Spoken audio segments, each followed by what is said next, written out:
Hi, I'm Dr. Jason J. Campbell, and I want to thank you for watching my video. In this video, I'm going to continue my discussion of Ortega y Gasset's The Revolt of the Masses. And his text, The Revolt of the Masses, is an account of what the function of the masses are, right? What is it that the masses do? What functions do they serve? And how can we better understand the masses?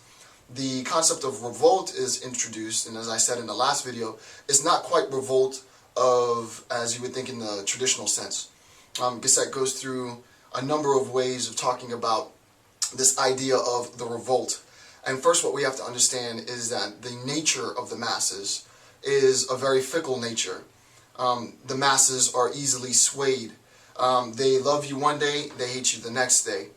The problem with the sort of ease with which the masses oscillate between points, between feelings, is a result of their detachment from anything but themselves, right? The masses are inherently focused on the public display of themselves, right? And this was represented in a quote or an adage that Gasset talked about, which was, I wouldn't want to be invited to a dance that didn't have at least 800 people. And what I did was a bit of a conceptual analysis as to the meaning, and Gasset did this as well, a conceptual analysis as to the meaning of that phrase. Like, what does it mean? Well, it means that the culture of the masses is one of affinity, of association, of, to be technical, sociological terms, assimilation. I need to fit into the group, and the group isn't really doesn't deserve my time unless there is substantial people in the group, represented in the group, right? It has to be worth my time, this concept of going to a dance with no less than 800 people. And then what we did in chapter 2 as well is we also discussed the concept of the historical leveling, what historical leveling means, and what's the relationship between historical leveling and average existence. And we recognize that, first of all, average existence for Gasset is the middle tier, the masses. Above it is the aristocracy, below it is the minority. There's a portion of the masses that have aspirations to become aristocrats, a portion of the masses that emulate the minority. The conflict that arises from sort of that three-tiered relationship is inherent in the problems of contemporary society. What Gasset's going to do in chapter 3, which is entitled The Height of Times. Chapter 3 is entitled The Height of Times. Gasset is going to, in this chapter, go and do a little bit deeper analysis of average existence, right, and historical leveling. Now, with respect to historical leveling, the example that I gave was there's arguments that in 1980 the standard of living was higher than 1990, which was higher than the standard of living in 2000. And what he does is he gives names, definitions to this sort of gradual degradation of society. But he also offers two more examples. So in its entirety, in talking about the height of times, what Gasset does in this chapter is to offer 3 accounts of the height of times. I'll go through all 3 accounts of the height of times, and then I'll do an analysis of how those accounts relate to a contemporary understanding for the 21st century. So, with that being said, let me get my notes and we will begin. Okay, so the first point that I want to address in this is the following. The point of this chapter, the point of chapter 3, is to reprimand the masses for not being sufficiently humble. Right? That's the point of this chapter. In the last chapter, what we saw was that the masses have a proclivity, a likelihood, a tendency to become violent, right? And we showed that lynching is an example of suppressing. He talks about suppressing and supplanting the minority. It's this inherent paradox of the masses. On the one hand, the masses want to emulate the minority group, but on the other hand, they want to suppress them, supplant them, impose them. Right? So we saw that violence is inherent within the masses. But not only that, he says that in chapter 3, what we're going to discuss in a little bit is Gasset wants to reprimand, right? He wants to chastise the masses for their lack of humility, right? What he ends up doing in this chapter, he gives several examples of how the masses have grown haughty, right? How the masses have grown arrogant. And what he does in this chapter is to situate the masses within its proper historical context. And that might not make sense now. I'm sure it doesn't make sense now.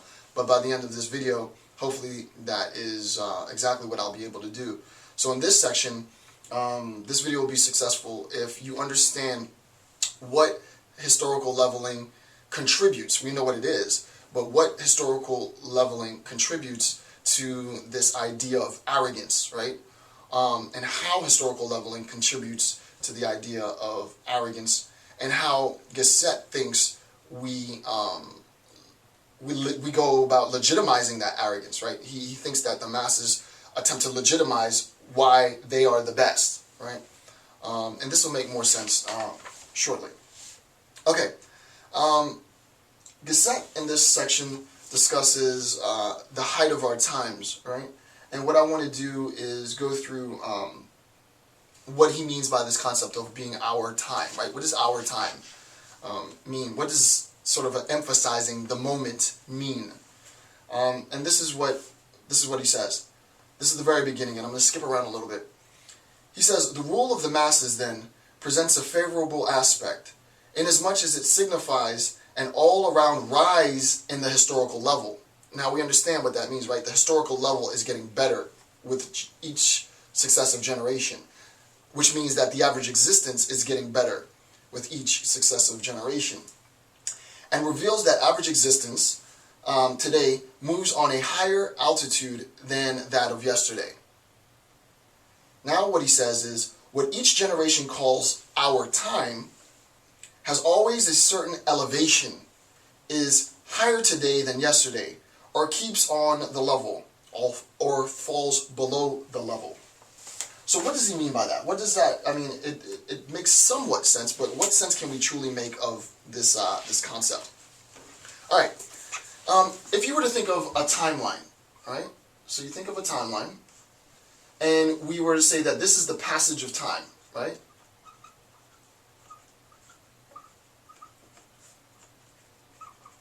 So that we're talking about an increase in time, right? This is 1920, 1930, 1940, 1950, 1960, contemporary society, and so on, right? And what we were to do on the other axis is to talk about at the historical leveling.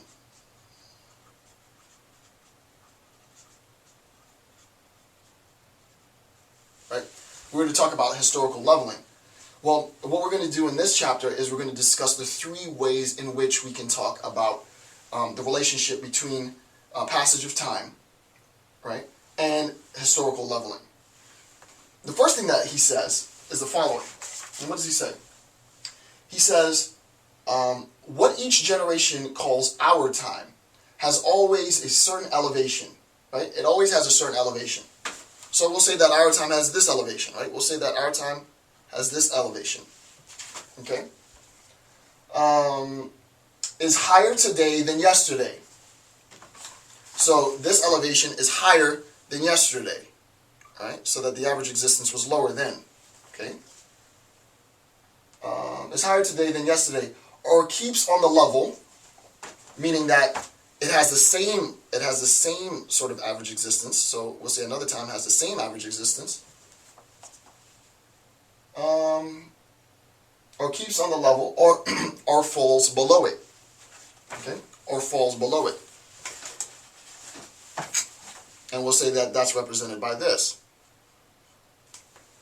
Now, if we're talking about average existence, we immediately recognize that in me drawing this line, average existence is synonymous with the masses. Right? If this is today and this is in the past, Gasset says that an accurate account of talking about this relationship between average existence and the passage of time is to say basically that it fluctuates, right?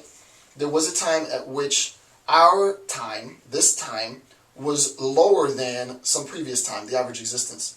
What does that mean?